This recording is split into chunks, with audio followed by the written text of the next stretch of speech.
Welcome to all of you, especially if you're a visitor or online. Just want to clear something up. That is Father Tim. My name's Clay Waddell, and I was given the opportunity to speak today because it's a ordinary time Sunday, but a different type Sunday. And this is Elizabeth, so can't forget her. Today is not only the sixth Sunday after Pentecost, but it's also what we call Sea Sunday. And Sea Sunday is important here at Bethesda because we have a ministry to seafarers. You can see it in our stained glass windows, in the ship here hanging in the nave, from the fact that the Atlantic Ocean is about 1,000 yards behind me, and this is the closest church, I believe, to the sea than any other church in the county for sure.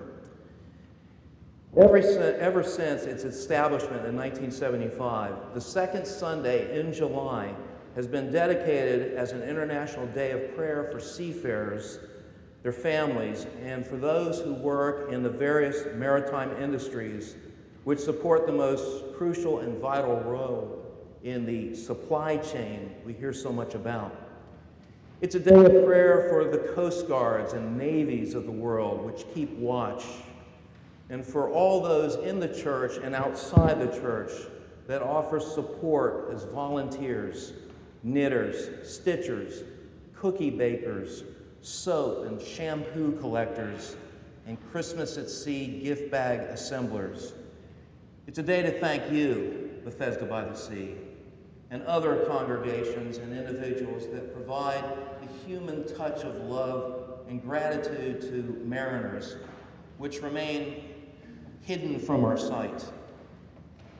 So even if you've never been on a sea voyage, all who hear my voice are mariners, as you are a part of this ministry, which recalls the fact that Jesus' first apostles were fishermen, men of the sea. Peter, Paul, Barnabas, and Silas, countless others in centuries past, traveled in great ships to bear witness to Christ's love and the good news for all. And we follow in their wake. The gospel reading today is pertinent to the life of seafarers as well. Seafarers have historically been much maligned by popular culture. Matthew writes that both John and Jesus were criticized by the religious leaders of the day. John because he didn't drink and ate strange food, and Jesus because he ate and drank and spent time with tax collectors, sinners, and the outcasts of society. Seafarers, too, in centuries past have been labeled as rogues, gluttons, outcasts. I remember how seafarers were often portrayed in episodes of the Wild, Wild West. In any episode set in San Francisco, Secret Service agents Jim West and Artemis Gordon, during their mission, would visit a fog-shrouded wharfside dive bar facing sailors dressed in black and, of course, knitted caps, armed with bats. Artemis Gordon, the master of disguise, would later be seen undercover as an affable old salt, usually missing a limb or an eye. These characters are not the seafarers I've come to know. The seafarers I've encountered over the years are friendly, inviting, and brimming with hospitality. The kind of hospitality that Rebekah gave to the servant of Abraham, offering water from the well, even to his camels. Mariners are sensitive, caring people, humble of heart, who face a difficult and dangerous life with optimism. The modern seafarer has access to all the technology and safety equipment they need to give them information and the tools for a safe passage. And yet, they have the wisdom to see the deeds of the Lord, his wondrous works in the deep. They have the wisdom to cry to the Lord in their distress at sea and on shore, and know he is the one that brought them out of the distress of the storm. Roy Osmer was one such mariner in distress on the sea of life. He was a merchant marine mariner who, despite little formal education, was a gifted writer. He was also an alcoholic who, by living his last years as a hermit in the 10,000 islands of what became the Everglades National Park, he was able to find healing and solitude in the islands. He followed Jesus like those crowds that were following Jesus long ago and John. It was on Panther Key that he wrote this poem. Why do you call him Nazarene? That's the silliest thing I've ever seen. Why, he stays out there on Panther Key, never losing sight of me. Yet you call him Nazarene. Years ago in my wander year, my youthful follies led me far. Yet he was there in seaport towns. I met him too on Sussex Downs. Still you call him Nazarene. Away back there in 42, we deckhands had a job to do. Saw him there at North 73, night raft and I alone at sea. Why should we call him Nazarene? He is a most remarkable man, never leaves New York, yet in Japan. We find him always everywhere. Fleeing him here, we meet him there. Still he's called a Nazarene. Known in palace, brothel, and hut, known to rogues who cringe and lords who strut, known to all, yet by no one known. While seeing him everywhere, we're still prone to call him Nazarene. He's no mere earthling, so let's not try to pin him down to a single spot. His home is China across the sea, just as much as in Galilee. Isn't it the silliest thing you've ever seen to call the super universal a Nazarene? Roy Osmer had his burdens, but his life preserver and his yoke was the Nazarene, Jesus. The modern seafarer has many burdens in life at sea.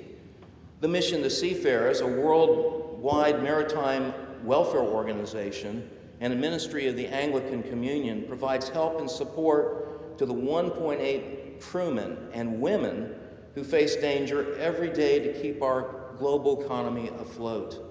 And they list these burdens with which the modern seafarer lives: fatigue, communication, abandonment, mental health, especially loneliness, piracy, shipwreck, death and injury, flag states, food, crew changes, diversity, and shore leave. That's quite a list. Not to mention all the same burdens that you and I experience in life. What are your heavy burdens? The death of a loved one, sickness, declining health, age-related issues, a son or daughter trying to find their path and vocation. You know, the lessons which are not included in the Florida State Standards. Whatever you may face, the mariners do too. But in most cases, due to their work, they're cut off from being able to do much about it, except maybe just talk about it. Not only these concerns, there's also an ever-present danger of life aboard ship, from cargo accidents to sea conditions. And with climate change, the storms at sea they encounter are getting stronger. I know of one Coast Guardsman here today that prayed to dedicate his life to God serving on a cutter in the Arctic in a storm. These are the reasons why our ministry to seafarers is so important. Last Sunday, I visited a large cement ship. I met a Filipino named James whose visa had expired, shore leave problems, and a Hindu named Day, diversity at sea. They were happy for the visit. I gave them information on the Seafarer Center, transportation, and of course some National Geographics, which they love, rosaries, and day-by-day booklets. But most importantly, it was the gift of a welcome hello from someone outside the shipping industry, someone not in the Coast Guard or Customs or Immigration, who was there just to welcome them and ask them if they needed anything, even a cold cup of water. Ship visiting is a ministry of presence. I learned that day the Indian national from Calcutta was the first in his family to go to sea. I asked him why he chose his career at sea, and he said he took a leap of faith because he was drawn to the sea. So the romance of the sea still calls. He left a secure life ashore, and yet it is the seemingly small exchanges like this that matter so much to the seafarer and to us in our daily life. His burden of routine was lifted, and it was an easy yoke to bear.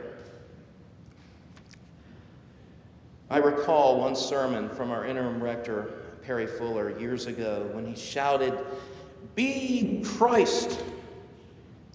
We as Christians can bear the yoke of Christ not as a burden, but as ones who are sent into the world as Christ bears to others, especially those in need, who just may need a cup of cold water, a smile, a hello, a SIM card, prayers, whatever may ease their burdens. Serving others is the way to true wisdom, which Jesus desires us to have. It is the way of love. True wisdom is a gift from God, a gift from the Spirit, which dwells in us. Wisdom is compassion, mercy, forgiveness, generosity, truth, empathy, and love. Wisdom may be in words which come from experience, may come from nowhere. Never judging and always in the spirit of love. Wisdom is just listening to another and being present in good times and in times of distress. It can be silence. It is when we reach out in love to our families, neighbors, fellow parishioners, colleagues from work, strangers on our way, and mariners from across the sea, that we share Christ's redeeming work in the world and take on that yoke of Christ, for his burden is light, as compassion for others brings a peace and joy which passes our understanding.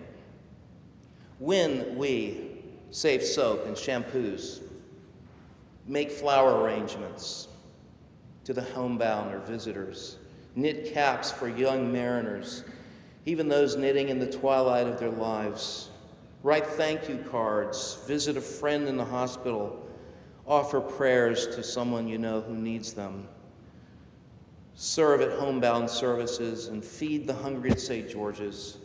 When the Eucharistic visitors bring communion to those unable to attend church, when we strive to respect the dignity of every human being, then we show the wisdom of love. Acts of compassion, mercy, kindness, welcoming the stranger, which seeks nothing in return, is the wisdom which reveals Christ's love to the world. It is the wisdom to love others and live Jesus' last command to us, to love one another, that teach us her ways to go. Those to whom you serve and go will know by this that you are his disciple.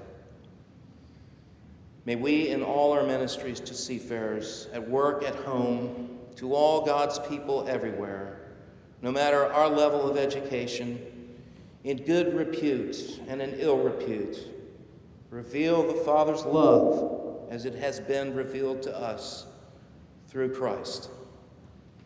In our travels this summer and in your travels this summer, wherever you are going, may you all fly high, fly safe, fly far. And remember, you come recommended by the highest authority, for such is his gracious will.